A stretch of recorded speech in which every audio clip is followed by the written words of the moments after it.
दिनांश pot आज आपल्या शाळेत मला अध्यक्षस्थान दिल्याबद्दल सर्व शिक्षकांचा खूप खूप आभार मानते आणि मी सावित्री बोलते. हे भाषण मी करते. ओळखलेत का मला? मी सावित्रीबाई फुले बोलते. अहो, मी एरवी बोललेही नसते, पण माझ्या मनातील तुम्ही हा घोटून घोटून क्रीम केलीत. अहो, चक्क तुम्ही मला देवी मानून फोटो फ्रेम करता. जमेल तेव्हा जमेल तसं तुम्ही माझं कौतुकही करता. दुःख याचंच की तुम्ही मला गृहीत धरता. हाच मी गैरसमज दूर करेन. होय, आणि मी सावित्रीबाई फुले बोलते. मी सावित्री ज्योतिबा फुले बोलते. धन्यवाद. क्रांतीज्योती सावित्रीबाई फुले यांची जयंती बालिका दिन म्हणून साजरी करण्यासाठी सर्वजण उपस्थित झालेलो आहोत.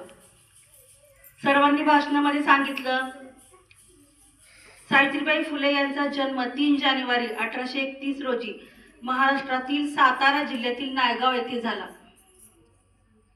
लहानपणापासूनच त्या हुशार. वयाच्या 9व्या वर्षी त्यांचं लग्न ज्योतिबा फुले यांच्याशी झालं.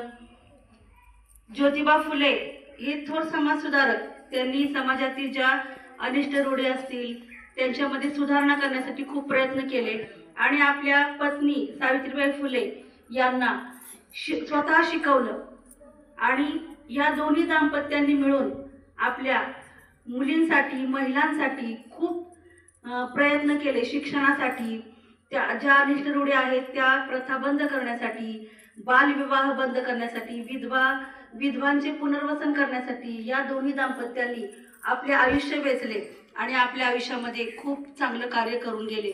आणि आपल्या मुलींसाठी आता त्यांचा आदर्श म्हणजे त्यांनी त्यांचं काम केलं. त्यांनी मुलींसाठी शाळा काढल्या, मुलींना शिक्षणाची दारं खुली केली.